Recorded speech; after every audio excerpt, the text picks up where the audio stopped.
Let me think, it would have been in Yarm itself, January of 2022. I went there because I was heading to look after Mother, who lives in Thornaby.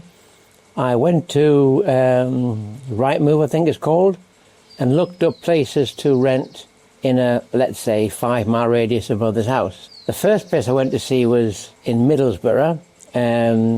I saw a place in Eaglescliffe, and this place came up in Yarm. In the picture, it looked a really old building, really nice. So I signed up to go and see it, and thought, hey, this is for me, and there I went.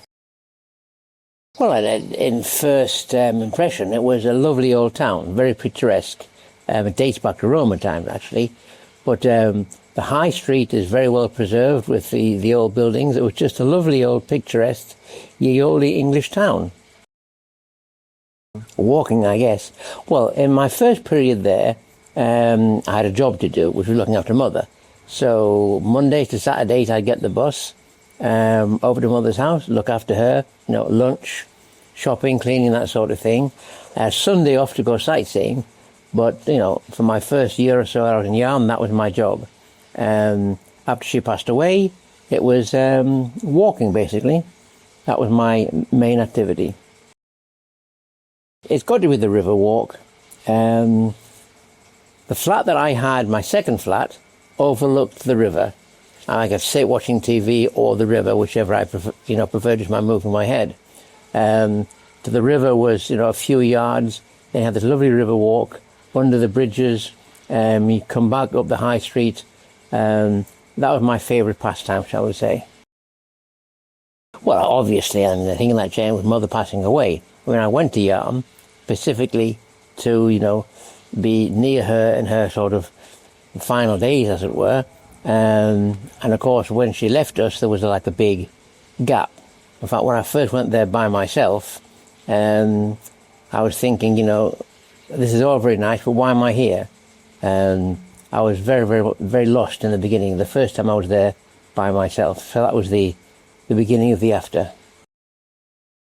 It was my wedding anniversary, so on a Sunday, so I went along to the church that Andrea used to go to, and I used to go with her, and sat where we used to sit, and just listened to the church service because it was our wedding anniversary. And then later on, just walking down the high street, I met one of the chaps from the church who remembered me. Hey, Alan, what are you up to these days? No, not much. He said, look, come to church. You don't have to sit through the service, but come and drink coffee and chat with us afterwards. And another day, I met a lady from the church at Diala. I said, hey, Alan, what are you up to? If you're not doing much, we play bowls on a Friday. And the same, I was invited to a Thursday morning activity. So just walking down the high streets, the people that recognised me from the towns I'd been to the church, they said, hey, Alan, you look lonely, come and join in. That was really nice. As I mentioned, walking, but you've got to throw in the cups of coffee. I always had a plan, which was to walk somewhere, have a cup of coffee and walk back again. Obviously, Yarm High Street is full of coffee shops, so you didn't have to walk far. There was a place next to Eaglescliffe rail station. That was about 50 minutes walk to get there. So that was a good walk, cup of coffee. On Sundays, I'd pick up the newspaper to read. And maybe a few circuits of the high street and the river, and stopping off my favourite coffee shop, which was Nossa in the high street.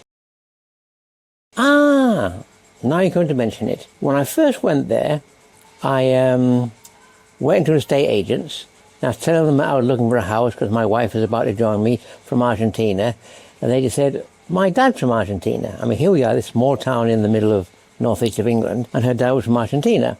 So when I came back the next time, I brought a copy of the Clarín and said, went to the church, hey, give this to your dad, he'll enjoy reading it. So she took a copy of the Clarín to him, he rings me up, and that's when I met Len, born in Buenos Aires, lived in England for 60 years now, had retired to Yarm, and had nobody to speak Spanish with. So we would meet for coffee, and to this day, I will say, he's the only Argentine that speaks Spanish worse than I do. But it was great, because we chatted in Spanish amongst ourselves, and we really had a good time. Probably the thing I never did was the pub crawl.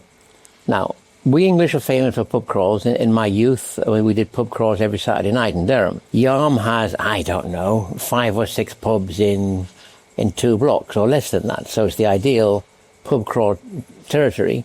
But of course, I never knew anybody there. That was, well, apart from that, I don't drink myself these days.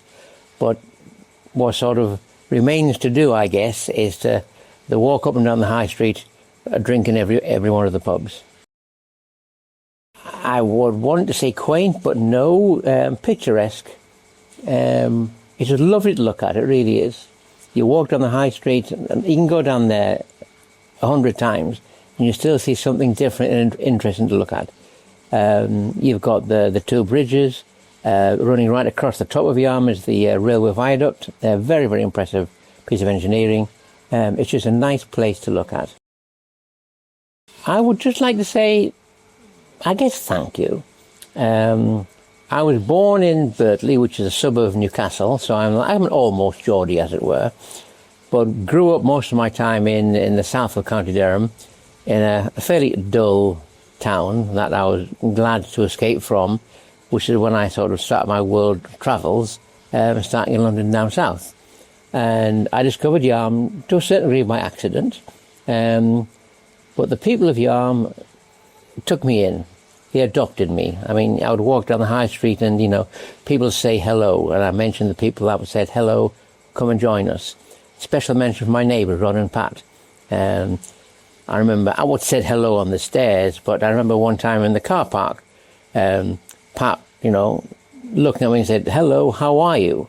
And we got into conversation, and Ron, her husband, a great guy, invited me around, and I had some great evenings in their flat. I often think maybe we overstayed or I overstayed my welcome. New Year's Eve, I think it was 3 o'clock in the morning before me and Ron finally gave up. But, Pat told me, don't worry about it. He good company. I miss them a lot. They were very, very kind, very, very good neighbours. I think obviously that time in Yarm left a deep impression on me. I've mentioned the place itself, most importantly, the people as well. The people in the northeast of England are very welcoming and caring people. I remember I had a long time sort of going back and forth to hospitals when I was there. They're caring people, they really are. And I like to think, I say they adopted me. Now, I'd like to think I'm a honorary Teessider.